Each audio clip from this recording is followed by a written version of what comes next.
So hey folks, I wanted to sit down and just do a quick chat with you and just give you kind of a personal update, as I used to do kind of monthly updates, but I haven't done one in a while, mostly because I've been just trying to debate what I want to do with this YouTube channel and how I want to approach things like personal vlogs. But I thought I would maybe do one now because there's been a few things going on with me this year that I wanted to just kind of give to some of the people who support me, or some of the maybe fans that subscribe to this YouTube or follow me elsewhere on social media or follow my work in general.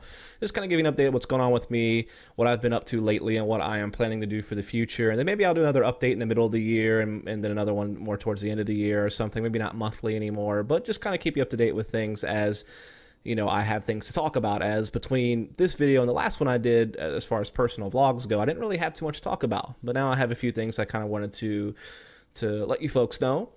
And for one, we'll just talk about YouTube content, because as you've probably noticed, there hasn't really been much CSGO content on this channel in quite some time.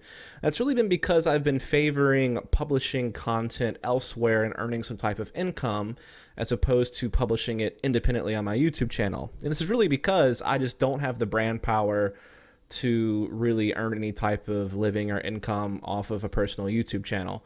And I grinded for several years with CSGO content on this YouTube channel to try to do that. You know, personal vlogs like this one, or, you know, analytical vlogs like the Dust Discusses thing that you see here. Before that, I didn't really have a name. It was just called the Dust Vlogs, or I didn't have a name at all for the series. It was just me talking about CSGO topics. And I was very much inspired by like the Thorn and Thought series, and was, you know, doing videos where I just kind of broke things down, whether it was roster moves or tournament results, or I focused a lot of NACS stuff in general, just kind of focusing on the region because I felt like there wasn't a lot of North American region content out there. I had the talk show The Hype, where I interviewed people or just kind of talked about recent topics, you know, a couple of years back. And I did grind that out, and it grew for a while, then it really stagnated and really fell off after all the drama I dealt with a couple of years ago. And I just kind of got demotivated to really even keep trying to push this YouTube channel as far as CSGO is concerned. And so I started publishing CSGO content elsewhere, kind of converted more to written articles instead of videos in some regards, when I've written stuff for like E-League, and I did some stuff for HTC Esports, and I even wrote an article for them this year, or maybe 2 articles this year for HTC. And most recently, you see me do a couple of power rankings articles with Sam over at ESPN, and I did some videos for Rivalry, and I have a couple of videos coming out for another company, what's more like tactical related, kind of similar to the Behind the Play series I did on this YouTube channel. Some tactical stuff I'm going to be doing somewhere else.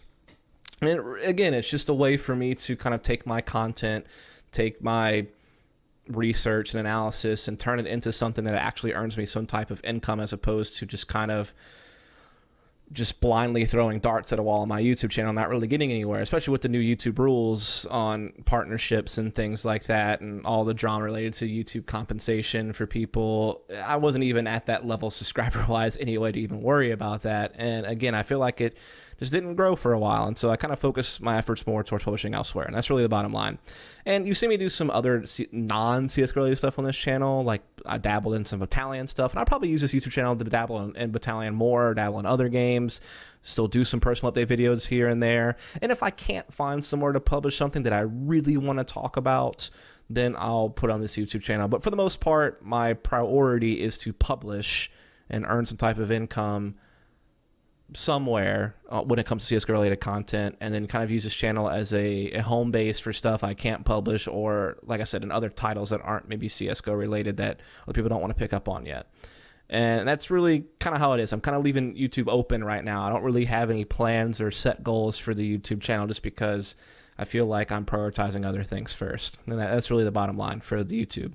As far as casting stuff goes, most of my commentary obviously has been CSGO. I did dabble in some Battalion 440 casting at the very early part of this year, very late part of last year. I did some of the first online tournaments for Battalion. I'm not sure where that game's headed right now, but I'm certainly still interested in Battalion. Certainly still interested in other titles. I'm always open to other esports titles. I feel like I may have hit a ceiling in CSGO that I'm never going to break through, to be honest. And so I realized that if I ever really want to make a career out of being a broadcaster for esports, or if I ever really want to take that next step and really grow more, then CSGO may not be the place I'm going to be able to do that at. And I just kind of come to that realization. But certainly my main focus is still CSGO. And I have done some online stuff this year with like CEVO, with like their different iBuyPower, Star Power PC tournaments. I've already done some of that this year.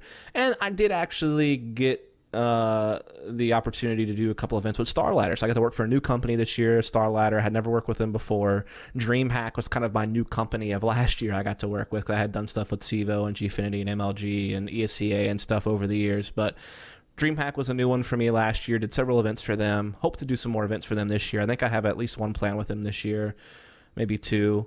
But yeah, StarLadder was kind of the new company for me this year. And so basically now the only company I haven't really worked for is ESL as far as LAN events go.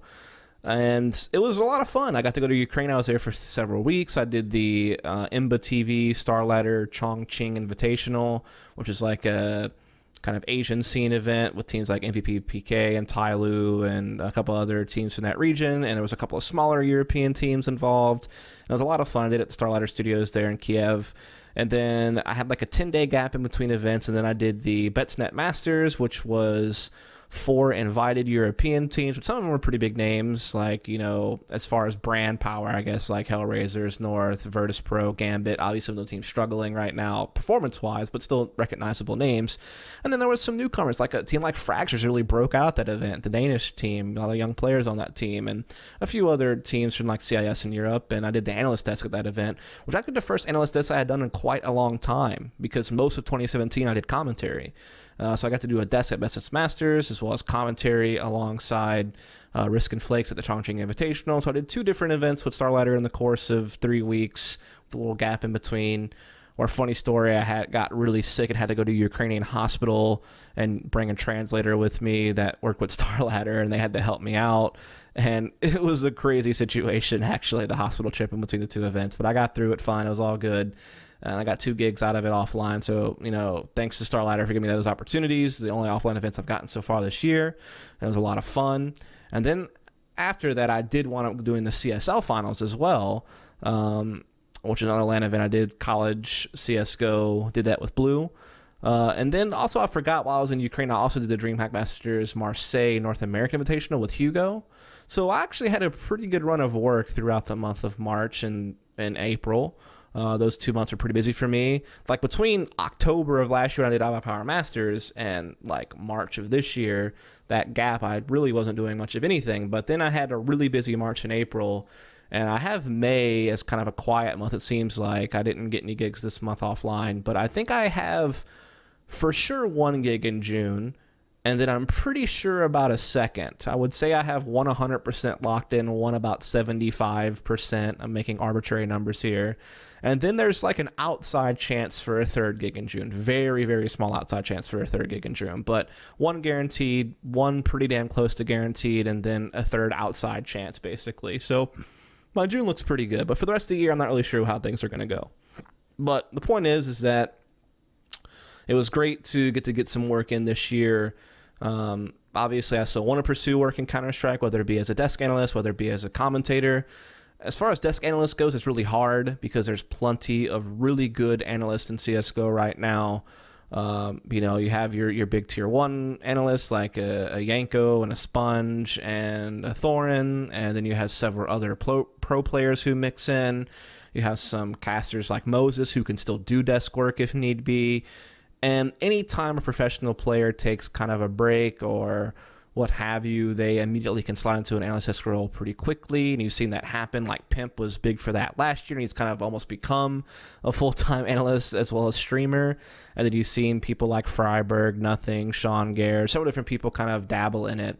And I'm at a huge disadvantage when it comes to that because I'm not a former professional player. In fact, I'm basically the only desk analyst besides Thorin who isn't a former professional player. I played at like a semi-pro level in Source, but I never played at a professional level. I was like a sub on a professional team in CS Source. So when it comes to that, it kind of affects your... I'm trying to think of the right word here. I guess it kind of affects how people perceive your knowledge, like whether you're credible or not, I guess is the right way to put it. And also those people, the players, have way bigger brands than me. And also, most basic fact, for an event, typically there's less analysts hired compared to casters hired. Typically there's half as many analysts as casters. Every now and then you might see like an extra analyst hired to have some type of rotation for analysts, just like you have caster rotations. But a lot of events will have like 2 analysts and 4 casters. or maybe even like 2 or 3 analysts and like 6 casters. So there's just less slots available to go around for desk analysis, but I'm certainly up for it. I'm up for anything. You know, that's kind of the thing. I think that's what's helped me get work when I have gotten is because I've been flexible. So yeah, definitely open to desk analysis stuff. I enjoy it. I think that probably is where my strengths lie and where I've been received the best at, particularly my 2016 run with like E-League and Gfinity and stuff like that, where I actually grew a lot was off of desk analysis. But again, you got to be flexible.